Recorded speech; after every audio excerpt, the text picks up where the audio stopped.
আজকে রাতে কড়াইশুঁটির কচুরি আর আলুর দম খেলাম। প্রথমে মেসি রান্না করবে বলেছিল, পরে আমি রান্না করেছিলাম। তো চলো বেশি না বকে আজকের ব্লগটা শুরু করা যাক। সকালবেলা গেছিলাম বাবার মন্দিরে। বাবার মন্দির থেকে পুজো করে বাড়িতে আসার পরে বাবার প্রসাদ খেয়েছিলাম।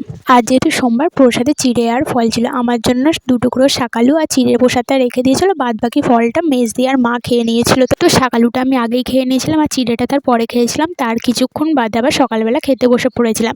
আজকে সকালে খেয়েছিলাম রুটি আর তার সাথে ছিল আলু মটরশুঁটির তরকারি।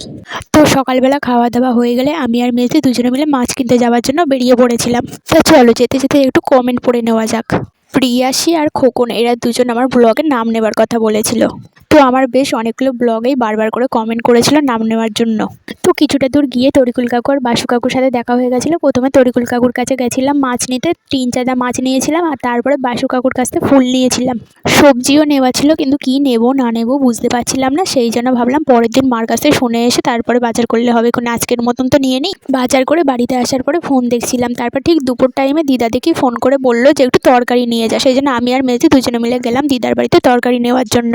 তো দিদার বাড়ি থেকে তরকারি নিয়ে বাড়িতে এসে বসে পড়েছিলাম খেতে। আজকে দুপুরে আমাদের রান্না হয়েছিল 3-4 মাছের ঝাল করেছিল, আর দিদা তরকারি দিয়েছিল দইয়ের কলা, আলু আর ভোলা মাছের তরকারি।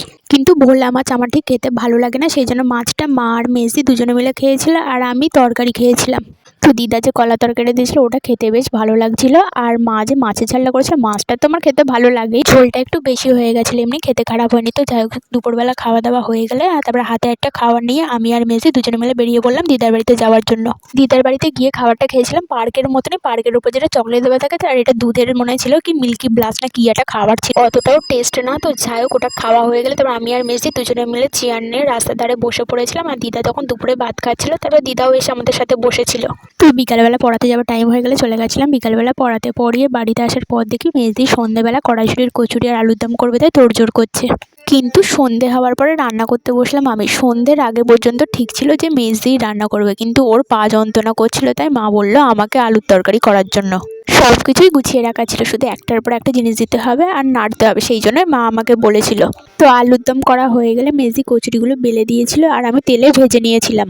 তারপর সব রান্না হয়ে গেলে রাতে খাবার টাইম হয়ে গেলে বসে পড়েছিলাম খেতে। কিন্তু সবই ঠিক ছিল, খেতেও সুন্দর হয়েছিল। কিন্তু ব্যাপারটা হচ্ছে বাড়িতে কোনো একটা জিনিস রান্না করা হোক বা বানানো হোক, তখন মনে হয় জিনিসটা কখন হবে, আমি একটু খাবো, খেয়ে দেখবো কেমন হয়েছে। কিন্তু যখন খাবার টাইম হয় তখন আমার আর খেতে ইচ্ছা হয় না। তো কচুরিটা আর আলুর দমটা খেতে ভালোই হয়েছিল। তো যাই হোক, আজকের জন্য এতটুকুই। দেখা হচ্ছে নেক্সট ব্লগে।